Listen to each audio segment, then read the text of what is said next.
So today we're continuing on our trip, starting from the campground up near the Pinnacles there. We're heading off down Moroka Rd, about 10 to 12 kilometres until we get to the turn-off for the Mt Wellington Track. Mt Wellington Track's broken into two sections.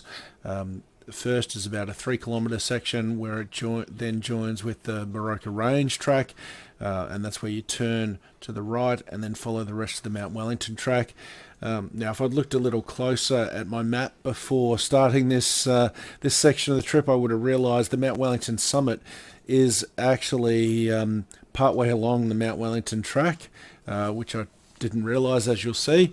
So if you just want to go to the summit, it actually won't take you that long. It's probably 30 to 40 minutes each way, subject to conditions.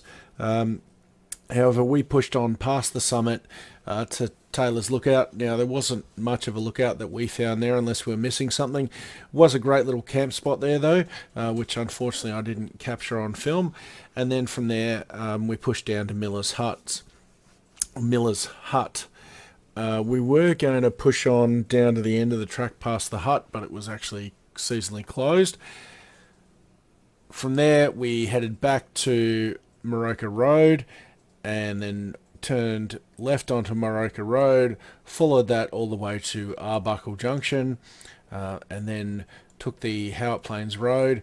We actually stopped for lunch up at Bryces Gorge car park. There's a whole heap of walks there, so we'll definitely be heading back there sometime to probably camp and check out Conglomerate Falls, Bryces Gorge and Pineman Falls. And then from there we pushed on after lunch another couple of k's to Howitt Hut before starting Zeka Spur, which then continues down to the western end of Wonnangatta, and that's where today's video will end. So let's get into it without any further ado. Starting off here at camp in the morning. Testing, 1, 2, just 3. Getting ready to put the fire out. Bruce is packing his gear up there and we hit the road. Now, I didn't actually take much footage heading down along Moroka Rd. My GoPro 8 was having all kinds of issues, so I'm actually filming this on the GoPro 7. It seems to fisheye things a little bit more, so apologies for that, guys. So this is the first section of the Mt Wellington Track. It's a pretty easy drive. Being one of those tracks that's in and out, I don't think it gets a lot of traffic, and there is this at least shallow when we did it river crossing part way along the track.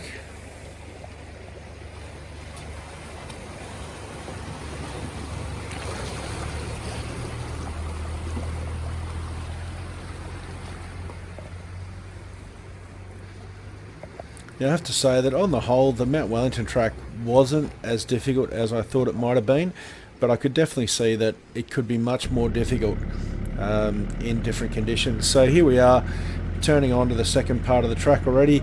So this is where after the first 3 k's it meets the Moroka Rd or Moroka Range Track, and then we turn and start heading west on the Mt Wellington Track. Starts off steady little climb, not super steep, a little bit rocky. As I said, my general feeling was this track didn't get necessarily a lot of traffic. You can see plenty of wood on the side of the track there, evidence still from when the bushfires have come through.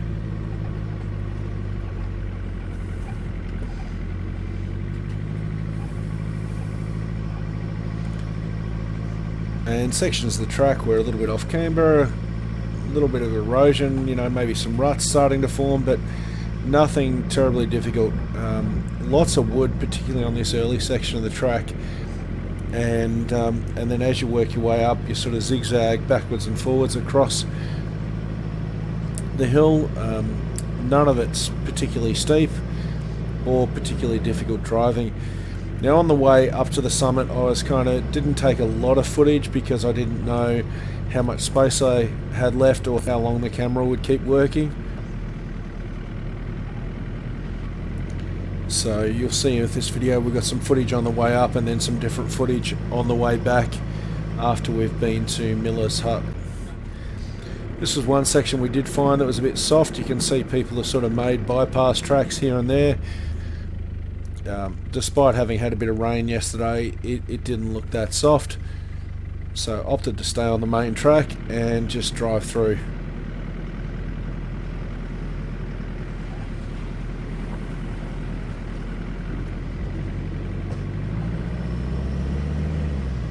And yeah, it wasn't that soft at all.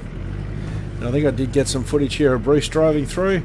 Not surprisingly, his 200 made pretty short work of it.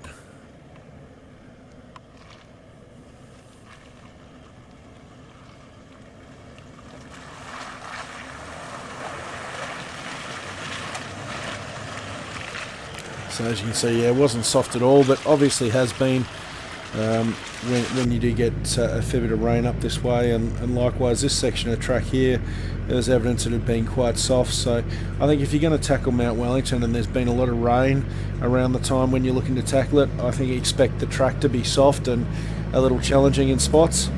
But despite having had nearly a week of rain the week prior and then even some rain the day before, it was not soft or overly difficult for us.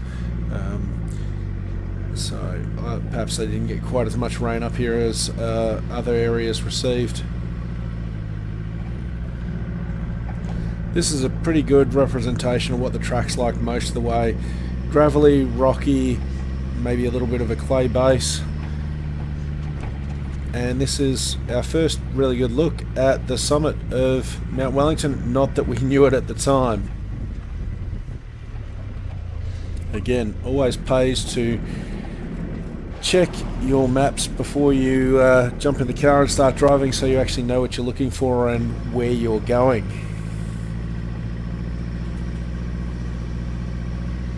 So what you can't see is those rocks on the right hand side are sort of on top of a massive ridge where it falls off, and out to the right hand side there's amazing views across a huge valley that you're sort of capturing some glimpses of just there.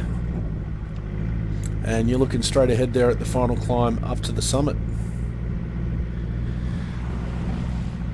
Probably not coming through on the video, but just you know, we were driving this on the tail end of summer in early January, and just amazing colours from the wildflowers, and the soil up here has got an almost purplish tinge to it.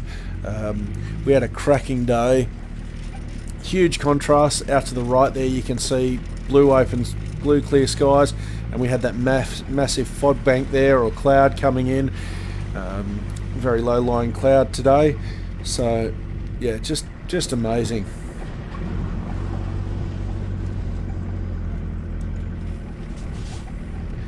Definitely a track that I think if you're in the area you should consider adding to your list to tackle.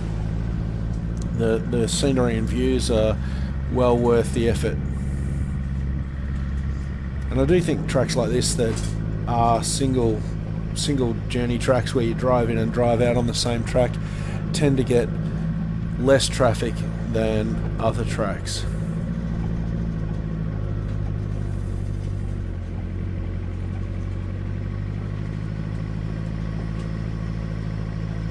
And this is the final climb up, so a little bit loose and rocky, but nothing terribly difficult. Low range. Keep the throttle steady.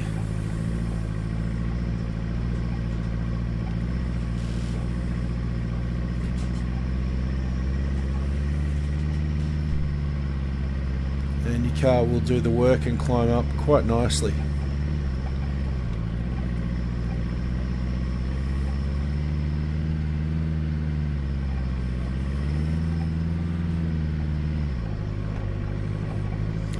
Hopefully you're getting some of that colour coming through, and you can just get a bit of a glimpse there of that huge valley. Now up on top of Mt Wellington here too, on the radio we were actually picking people up that were down at Lycola. Again, didn't realise at the time, but that pile of rocks on the left hand side there, if you look carefully you'll see it has a little cairn on top of it, or a little survey marker. That is the actual summit, and that is the actual trig point.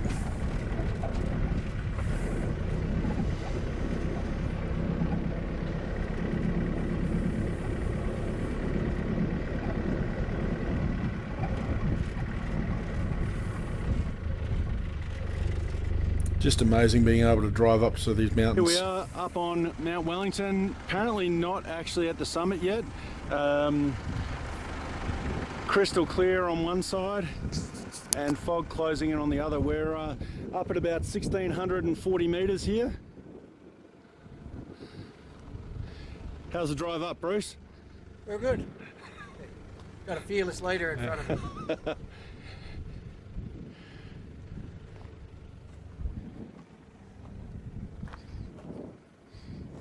That's looking back over some of the country where the track's brought us here. And that's looking out to the east with that fog bank and cloud closing in.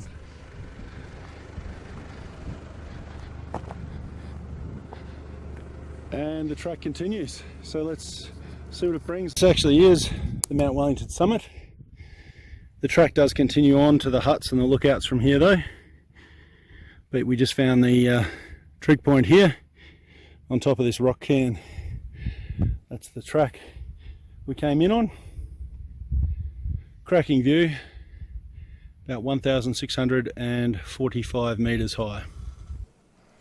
So just bringing that up on the video there, you can see the summit there marked partway along the track. So if you do decide to tackle the Mt Wellington track, keep an eye out for that and don't accidentally drive past it thinking you're going to get to a higher peak later on, because that is the actual summit there.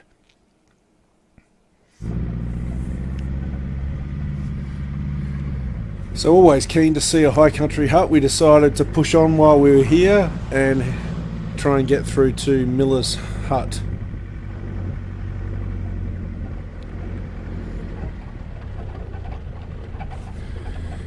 Now most of this track is not terribly difficult.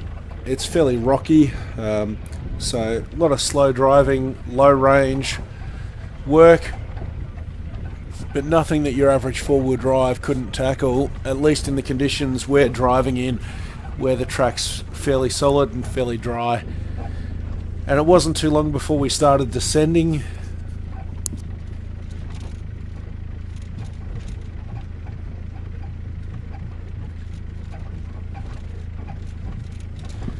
Again, there was no big rock steps here or anything like that, just a few loose rocks on the surface. Slow and steady was definitely the order of the day and going to win the race here.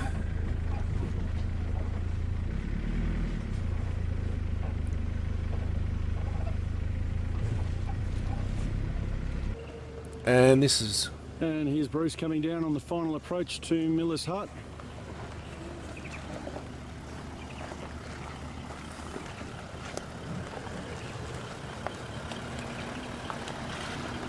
And there's the hut just down there. It was a little soft around the hut, as you can see.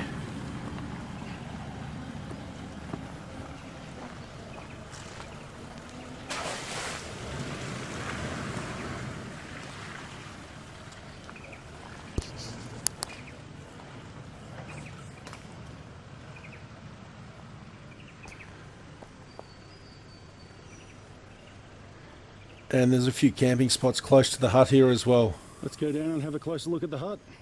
That's where we've parked. It's the access track. And here's Miller's Hut. Certainly one of the most remote huts I've been to visit. Remarkably well preserved given how remote it is and the bushfires this region has had over the years. The track continues on there. It's a good solid probably 10 to 15 k's, probably hour and a half of low range driving to get here. As always, watch the head on the door height on the way in. Inside the hut you've got the typical stone fireplace. This one also comes with a collection of beer containers. among other things. Some of these timbers in the roof are the original round timbers from when the hut was first constructed over 100 years ago. That looks like what was probably the bed and the dining table. The old slab construction has stood up quite well considering.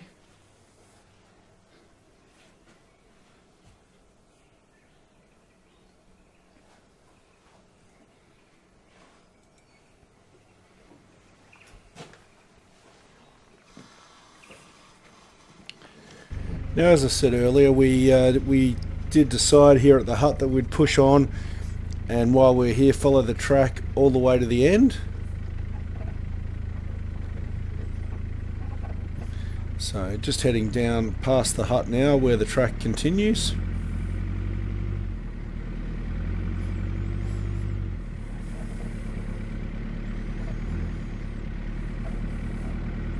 And as I mentioned, there's certainly a lot of different spots here where you could find a good campsite if you so desired.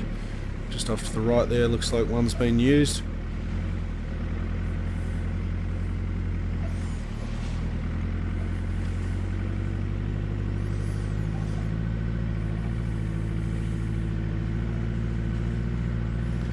And we're pretty interested to see what was at the end of this track, but as you can see here, we did get up to this next section and there was a closed sign and evidence there's been some tape there as well as a road closed sign, so it was fairly clear to us that the intention was that that track was actually still closed, despite some people clearly have ignored that. We turned around. You know, I think obeying those signs when the parks guys put them out there is a big part of keeping tracks open in my mind. There's no point going places you're not supposed to be, and if you do, I think that just encourages them to lock down more tracks and close more tracks, because clearly those of us out there four-wheel driving can't follow instructions. So just heading out past that softer section, just up above the hut, and you can see a bit of a camping spot there on the right hand side. So there's plenty in this area, certainly a track you could drive in and camp either down here near the hut or up near the lookout, not that we found the lookout, and that way you're not driving in and out on the same track in the same day. In our case, we had lots more places to get to, so we're definitely heading on, and this was only still morning here. A little bit of a climb out of here, but as I've kept saying on this track, nothing terribly difficult.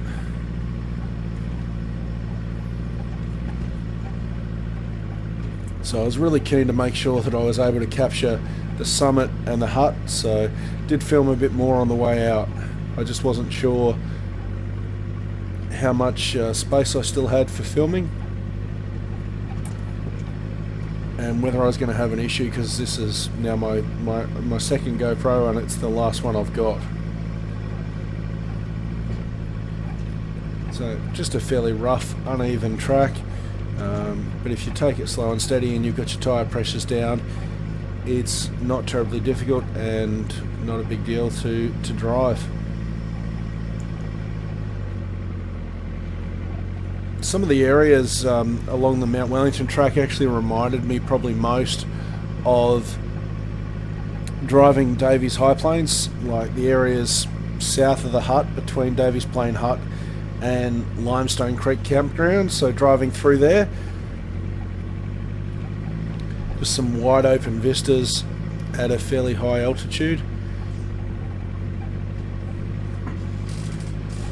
As you can see, working a little bit there to get up and over the rocks and around the hill.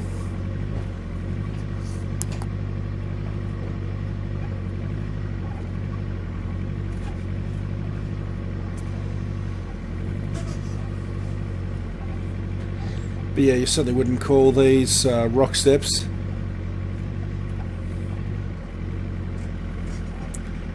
Just slow and steady driving.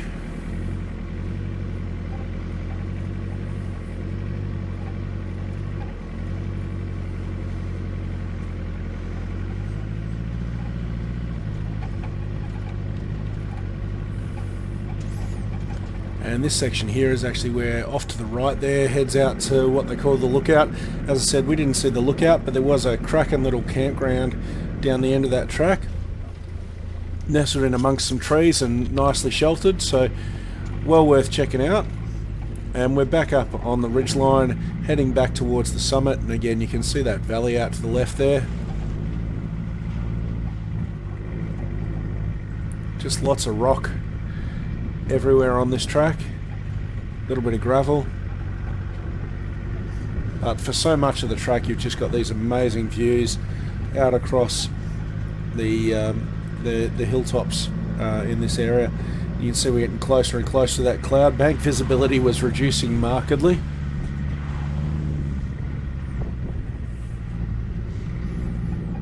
Rapidly heading for a little bit of a whiteout here.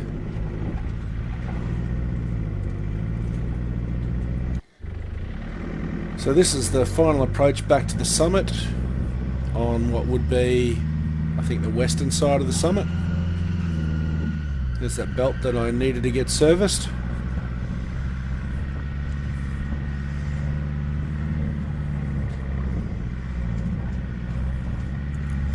So again, you can get a little bit of appreciation for the view, but the clouds closed in even more than it had when we were here earlier.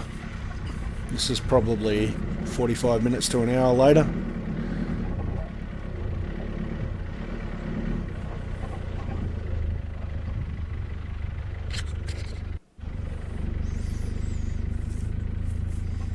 And working our way back down to the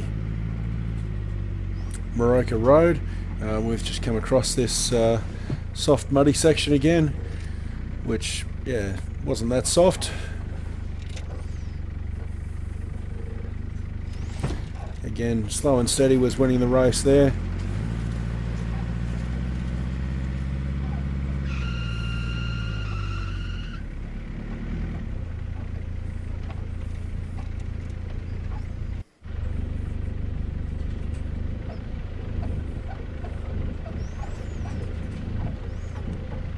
And again, even on the way back, you got some amazing views from different sections of the track like this. So the whole drive was pretty enjoyable. It's not something you do because you wanted to drive a crazy difficult challenging track, but if you're looking for some amazing high country views, want to get to one of the summits that's probably not as visited as some of the others, it's definitely worth the effort.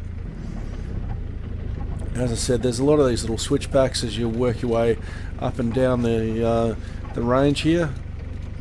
They tended to be the areas too that were a little bit cut up and a little more rocky sometimes than other parts of the track for whatever reason.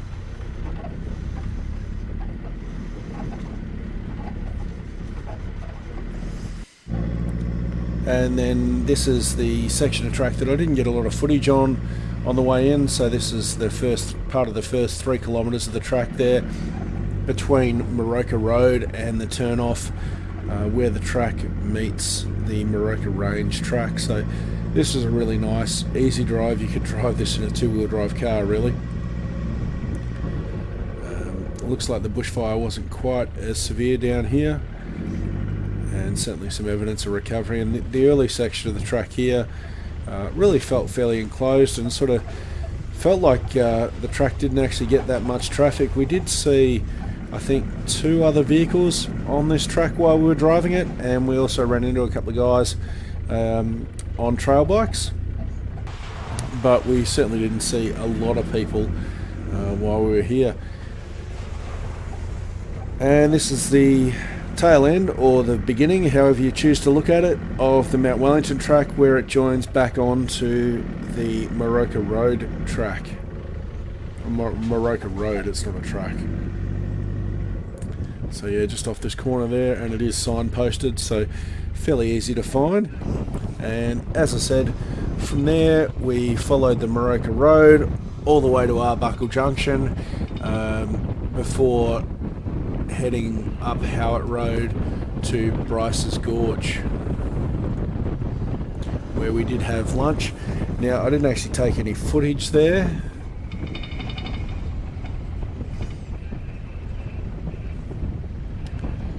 but again, driving along the road, really scenic. So this is Bryces Gorge. I got these stills from Bruce, so you can see the walking track heading off there to the hut and the various falls. There is a long drop toilet there, and as well as that, there's a number of sort of camping spots with picnic tables built in and built-in wood-fired barbecues. So that's one of them there where we ended up having lunch. There's a close-up of the barbecue and the tables. So yeah, look, great spot to camp there, I think. Definitely want to go back and do the walks when we've got the time. And as I said earlier, after the lunch stop there, we actually headed further along, and our next stop was at Howitt Hut. You can see there, look, some amazing rock formations. Just think about the work that's gone in to cut this road in back in the day. It would have been done, you know, fairly manually before the days of having bulldozers and such things up here.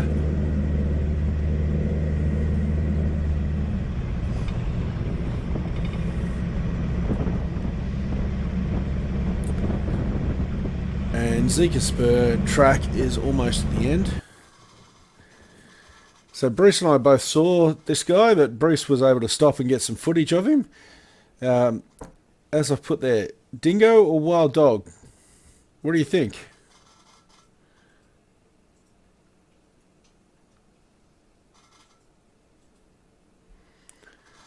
Headed off into the bush, didn't seem overly concerned.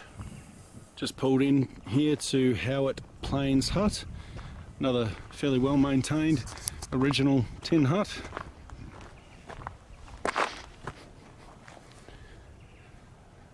You can see some of the history there.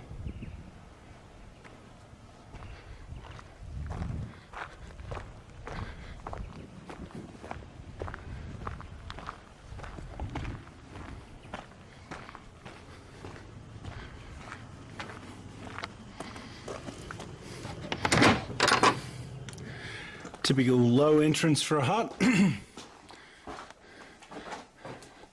Looks like the original timber lining with metal over the top. Some good seating options in here. And the obligatory good sized stone fire pit.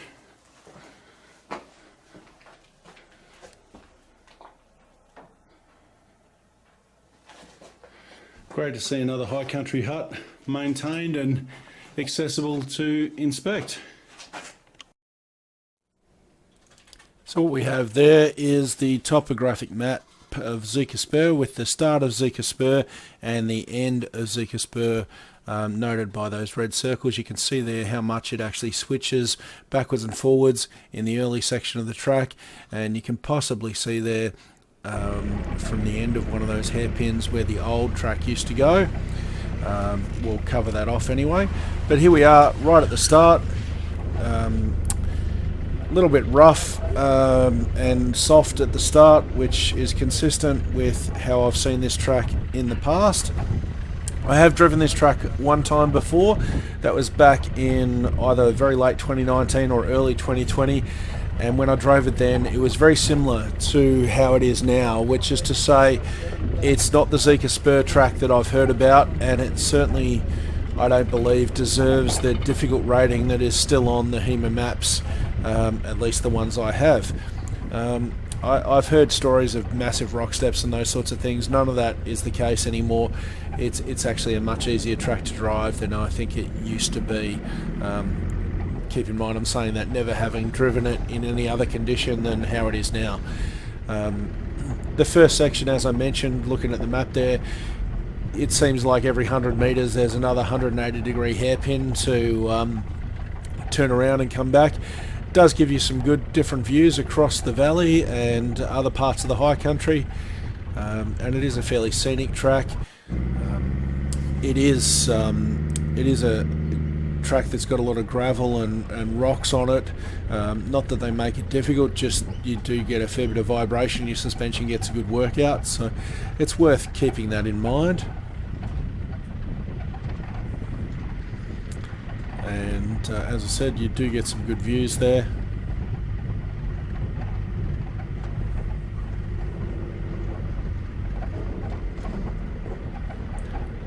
And generally speaking, what you're seeing here is representative of most of the track. So this is where they've cut the new section of the track in. So from what I understand, 2018 or somewhere around there was a major rockfall, and that section straight ahead used to have a road closed and a detour sign on it. You can see they've just left a small tree down and possibly some of that red netting indicating you're not meant to go that way. So my understanding is that's where the old track used to go. And last time I drove through here, as I said, late 2019, early 2020, this section here looked all very fresh. I think they'd not long done the works, and as I understand it, this is a new section of track that works its way around a slightly different route and links up with the later section of the original Zeka Spur track.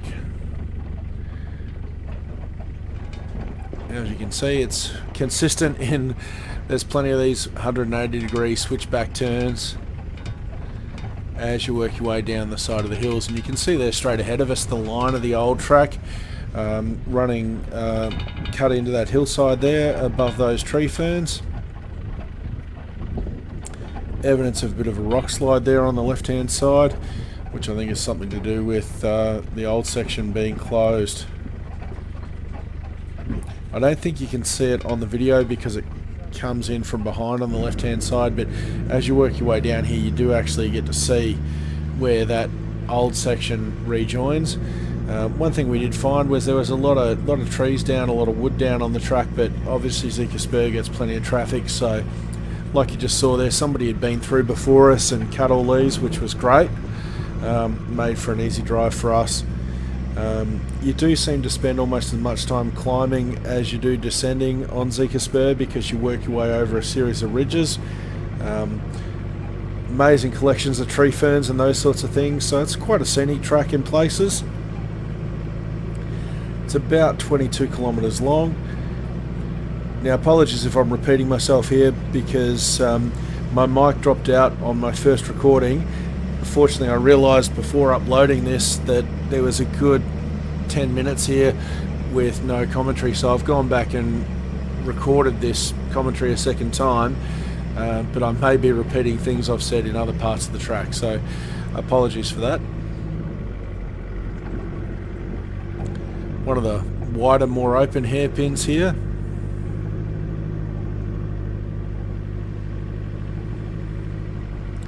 And you do get a bit of vary from this yellow gravel to darker, rockier sections, but this sheetrock here was quite amazing. It's obviously been well weathered over the years. Again, for us, you can see a bit of moisture there, but it wasn't wet or slippery or anything. It wasn't particularly difficult to drive over. Really cool to look at though, and probably doesn't come through on the video nearly as well.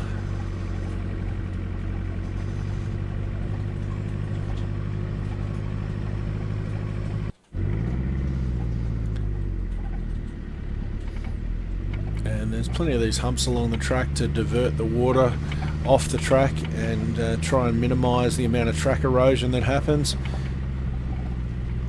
due to water running down the track. And every time you think you've gone up the last hill on Zeka Spur that you're definitely descending into the valley now, you'll come around a corner and you'll find another hill to climb. Still working our way down here though, another one of those hairpins coming up. So you can see what I mean about the odd exposed rock here and there, but it's really not a difficult track to drive. Whatever four-wheel drive you've got, if you've got some decent tyres and you've got a low-range transfer case, you should be able to drive this without too much difficulty. Having said that, you will see later on there's some sections that were nice and firm for us to drive and had plenty of traction. Clearly wouldn't be the case if you just had a few days of pretty solid downpour. There was plenty of evidence that they obviously get quite soft and it'd be a whole different ball game. Just wasn't the case for us today. So Zeka Spur is about 22 kilometres long. You want to give yourself probably an hour and a half to potentially even 2 hours to drive it. Not because it's super difficult, just you will tend to go slow because of how rough it is in sections. Again, that being said, I didn't find it as rough this time as it was last time I drove it. Look, not marked on any of the maps that I have. This camp spot here is clearly well used. It's a nice, cleared, largely flat, open area with evidence of a fire having been there recently. It's about halfway along the track, so keep that in mind. You've always got that option for a campsite about halfway along Zeka Spur, assuming nobody else has grabbed it before you.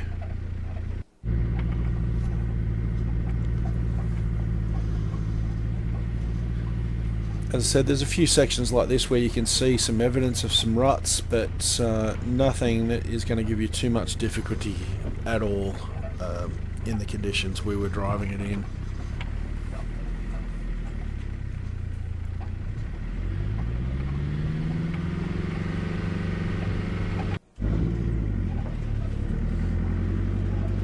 Now this is one of the hills that I was mentioning earlier.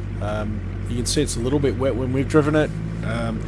I think if you'd had some heavy rain and the water had had an opportunity to soak in here, I think it'd be a very different ball game to how it was for us today. And this section just here particularly, you can see it's definitely been soft at times, but not the case for us today.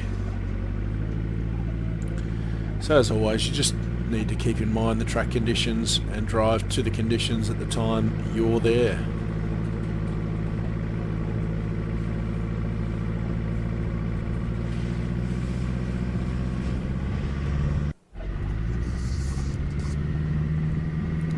Now I've just realised I think my microphone turned itself off, so I'm not sure how big a gap there I've got. I might have to re-record some of that. I was just saying that last section of track was easy enough for us, but you could definitely see that that was potentially quite a bit more difficult if there had been some heavy rain and it had an opportunity to soak the track. So just descending here on not quite the final approach, but almost down into the actual main valley.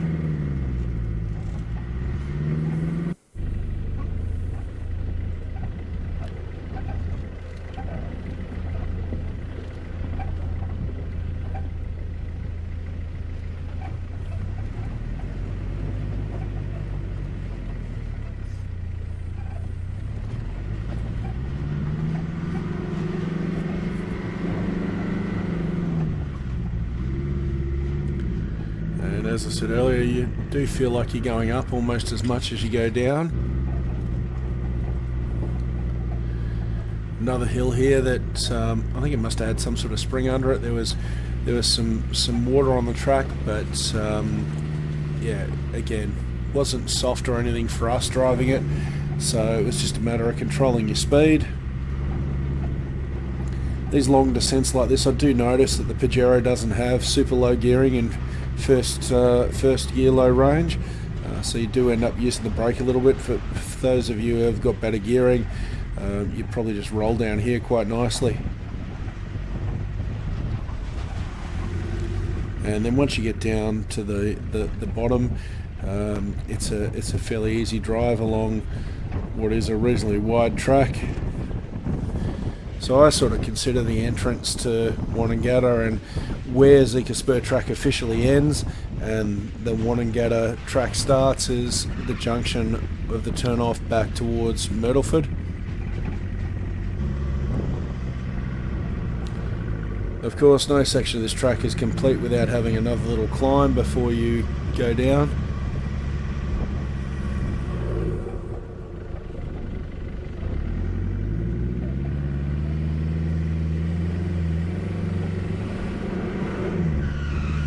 There's that belt again.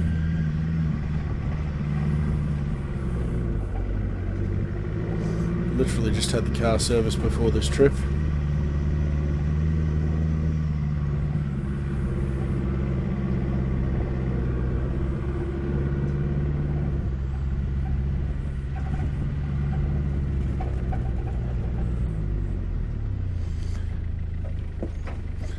Probably one of the most challenging obstacles we found on the whole track there. Just a small section of tree down over the track, but certainly been driven over by plenty of people before us. And you can see we're getting down into the valley proper, in amongst the forest.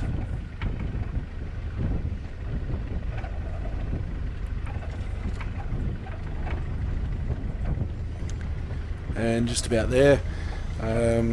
This coming in this end of Wonnangatta, this is a bit of a landmark. You can see as we come around the corner here, there's a track that just goes up and over the side of that hill. It's got a few wombat holes dug out of it.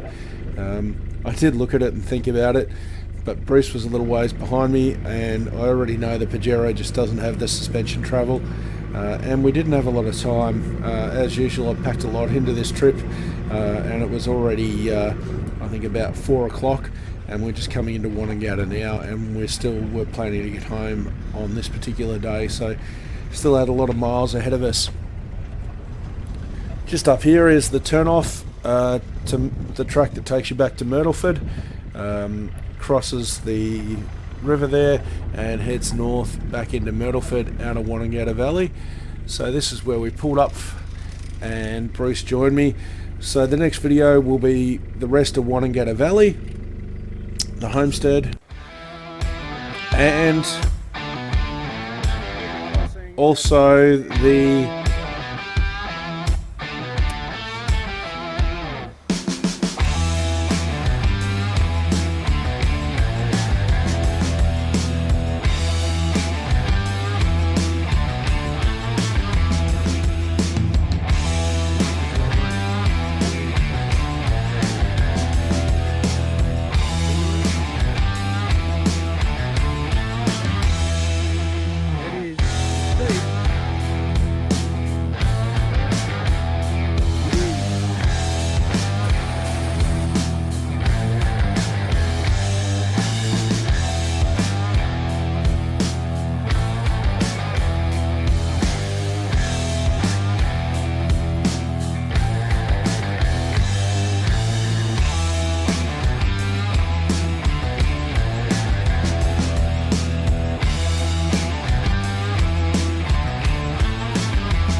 Thanks everybody for watching. I hope you enjoyed this video. Please like the video if you liked it. If you got any questions, comment and ask them down below.